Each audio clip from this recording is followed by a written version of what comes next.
एक बहुत गरीब किसान था। वह अपनी बेटी के साथ एक छोटी सी झोपड़ी में रहता था।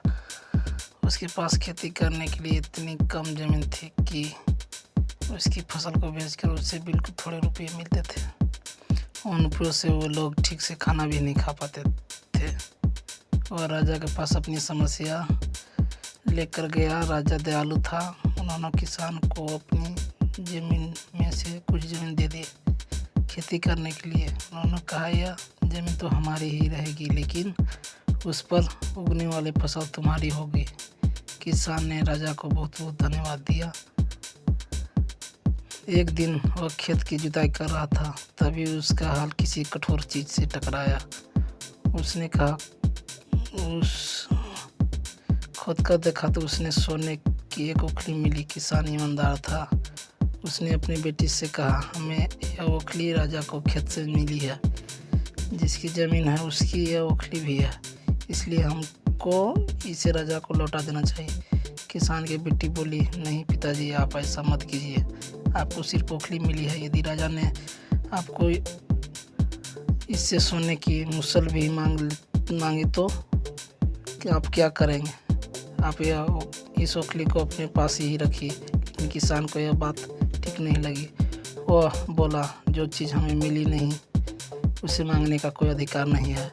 और राजा के पास ओखली लेकर पहुंचा। लेकिन दरबार में ठीक वैसा ही हुआ जैसा कि किसान की बेटी ने सोचा था। राजा ने सोचा कि किसान ने लाजबस मूसल अपने पास रख ली है। किसान बेचारा सोने की मूसल कहाँ से ला कर देगा। नतीजा यह हुआ कि किसान को जेल में डाल दिया गया। जेल में उसे ढंग से खाना ना मिलता था, न पानी। किसान को ऐसी गलती की सज़ा दी गई जो उसने की ही नहीं थी।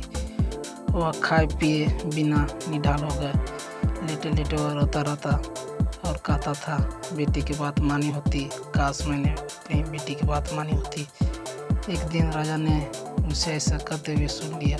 उन्होंने किसान से पूछा कि वह ऐसा क्यों कह रहा है। तब किसान ने राजा को पूरी बात बताई।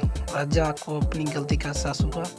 किसान को तुरंत छोड़ दिया गया। किसान की बेटी को राजा ने दरबार में बुलाया। उससे बातें करने के लिए बाद राजा को पता चला कि वो अपनी बुद्धिमान है।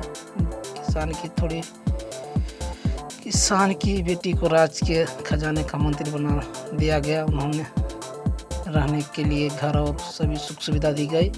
किसान और उसकी बेटी सदा खुश रहने लगा। किसान को थोड़ा कष्ट झेलना पड़ा, लेकिन अंत में जीत सच्चाई की।